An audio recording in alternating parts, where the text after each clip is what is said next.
The furry fandom is a very welcoming place. So welcoming that it isn't often you see someone being discriminated against for something as simple as their sexuality. In fact, a majority of people in the furry fandom identify with a sexuality other than straight, and many identify as a gender other than what they were assigned at birth. And that's why I feel this video is relevant. Hello everyone, I'm Solar Saber, and today I'll be doing an LGBTQ+ tag. A tag is a list of questions directed toward a specific group, so I'll be answering questions directed toward members of the LGBTQ+ community. Let's go to the first question. What do you identify as?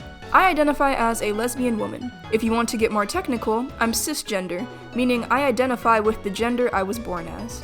How did you discover your sexuality? Buckle up, because this answer has 3 parts. In middle school, 6th grade, I remember being on a bus for a field trip. All the girls were going over what celebrities they thought were attractive. Someone asked me, and I said Janelle Monáe because she's super pretty. The girl laughed and said, yeah, Janelle is pretty, but I meant what celebrity would you want to date? I definitely didn't know I liked girls yet, but I felt embarrassed because I could not think of any male celebrity that I genuinely found attractive. So I lied and said the first celebrity I could think of, which was probably one of the Chris's. There are a lot of men named Chris in Hollywood.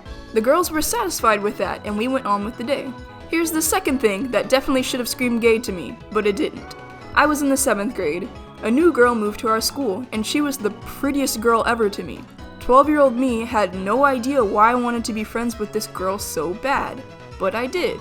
I was very awkward back then, but I tried so hard to be her friend. A few weeks later, she started dating a boy in our grade, and I could not figure out why I was so upset about it. Even though I had shown no interest in this boy whatsoever, I assumed I had a crush on him, and that's why I was upset. It never crossed my mind until I was older that, hey, you had a crush on that girl.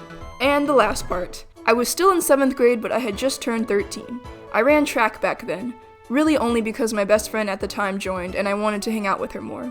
I wasn't very good at it, and I quit after 1 year, but I did get pretty fit from all the running. That's not the point though.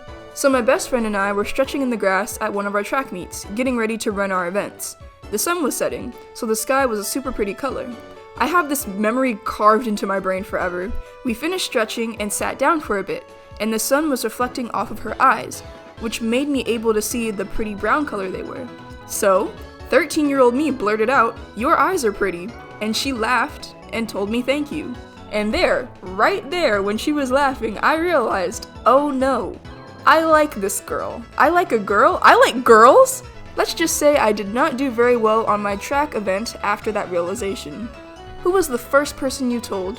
Ironically, the first person I told was my best friend from the previous question. I did it the summer after 7th grade, and me telling her about my sexuality was just me saying, hey, I have a crush on you. She was really surprised and told me she did not like me like that. Of course, I was upset about it for a while, but at least she didn't stop being my friend because of it. What is one question you hate people asking about your sexuality? Ooh, can I say this on YouTube? It's an adult question. I just won't use any adult language. I hate when I'm dating someone and someone says to us, so if you're both girls, how do you do it? Like what? Excuse me? Would you go up to a straight person and ask how they do things in their private bedroom time? No, you would not. Secondly, because it's normally men that ask this question, if the only way you know how to do something is with your ding-dong, then I feel bad for your girlfriend. What's your favorite thing about the LGBTQ+ community? Probably the sense of community in general. The people are very sweet and welcoming. Have you ever been to a gay bar? No, I have not, but I have been to a gay club. It was pretty fun being able to dance without worrying about men trying to approach me or attempting to dance on me. Who is your favorite LGBTQ+ icon/advocate/celebrity? Janelle Monáe, because she helped me realize that I was not straight. Plus, her music is banging and her acting skills are great. Have you been in a relationship and how did you meet? I have been in 1.5 relationships. Yes, the half sounds interesting, but we'll get there. My first relationship was when I was 14 in high school. She sat next to me in Spanish class, and I definitely thought she was straight. I mean, she literally told me once that she could not imagine dating a girl. We dated on and off for about 6 months. She wasn't really the best person. She would start arguments with me because she wanted attention, and sometimes she would threaten suicide if I ever left her. I did end up leaving her, though, because I found out she cheated on me. I don't want to paint it as completely bad, though, because the beginning of the relationship was nice, and I still remember some of those moments with fondness.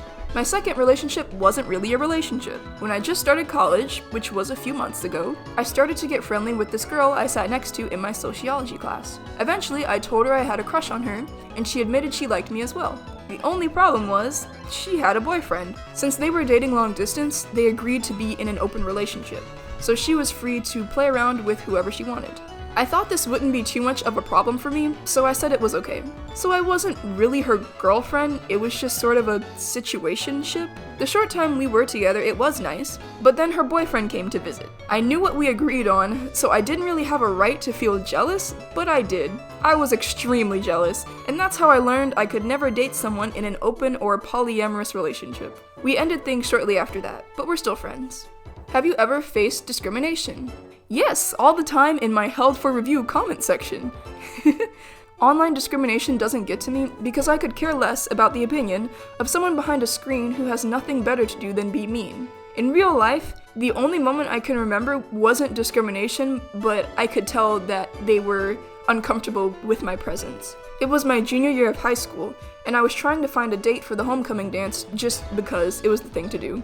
This was before I realized I was gay, so I thought I was bisexual at this point and was looking for a boy to bring to make my parents happy. That's sad, I know. Anyway, I was talking to this boy in class about it, and I could tell he was visibly uncomfortable. It was strange to me, and he said, don't you already have a partner?